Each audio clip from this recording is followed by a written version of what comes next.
মানিকগঞ্জে রাত 9:30টার সময় একটি সরকারি প্রাথমিক বিদ্যালয়ে জাতীয় পতাকা উড়তে দেখা গেছে। জাতীয় পতাকা সূর্যোদয়ের পর উত্তোলন ও সূর্যাস্তের আগেই নামিয়ে ফেলার বিধান রয়েছে। জানা গেছে, গত রবিবার সাটুর উপজেলার ফুকুরহাটি ইউনিয়নের চামারখাই সরকারি প্রাথমিক বিদ্যালয়ে সকালবেলা জাতীয় পতাকা উত্তোলন করা হয়। বিকেলে বিদ্যালয়ে ছুটি হলেও পতাকা নামানো হয়নি। এই বিষয়ে এলাকাবাসী বলেন, রাত 9:30 বাজে তখন এই জায়গায় আমরা পোলাপান ছিলাম মোটামুটি 7 থেকে 8 জন। ওই জায়গা কিছু কিছু পোলাপান ওই লাইট ধরে দেখাইলো যে পতাকা এখনো উড়তেছে। যাই দেখলাম যে না, সত্যি আসলে পতাকাটা উড়তেছে, কিন্তু এটা তো আসলে না। গত রবিবার আমরা এই জায়গায় অনেকে ছিলাম, রাত্রে আর কি 9:30টার দিকে পতাকা উঠতেছে। গত রবিবার আমরা এই জায়গায় মাঠে চা খাইতেছি চার দোকানে, তো বাড়ি যাওয়ার সময় দেখি যে পতাকা টানিয়ে রয়েছে, কেউ নামা নেই। আর মাঝে মাঝে ফ্যানও চলে সারা রাত, যখন আসি তখন দেখা যায় ফ্যান চলে।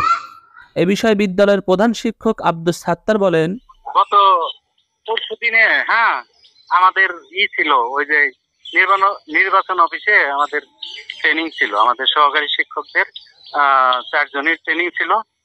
আর আমার হলো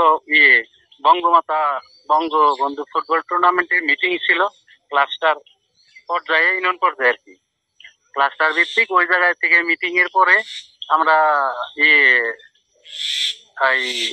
গিফট কেনার জন্য ট্রফি মানিকগঞ্জে ছিলাম, আমি আর এক ম্যাডাম পুকুরহাটি পূর্বপাড়া। তো ওই সুবাদে ওই শিক্ষক আমার ছিল ট্রেনিং এ, আমি গেলাম গিফট কেনার জন্য। পরে আমার ভাতিজারে দিয়ে পতাকা নামিয়ে দিছে। ওরা ওই পতাকাটা আমাদের পুরান ভবনের ভিতরে ছিল, জানালা দিয়ে ওই প্লাবানটা আইনে লাগাইয়া তারপরে হইলো করছে।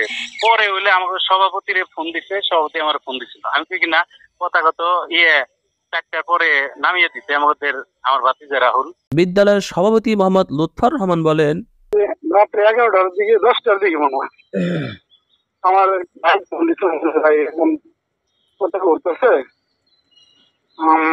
ছেলেপেলে করে পতাকা এখন তো কথা বলার কথা না, কথা বলছি। কথা বলছি, বললো যে আমি তো বঙ্গমাতা ওরা কি করছে এটা তো আমি সঠিক ভালো করতে পারবো না, আমিও দেখতেছি কথা।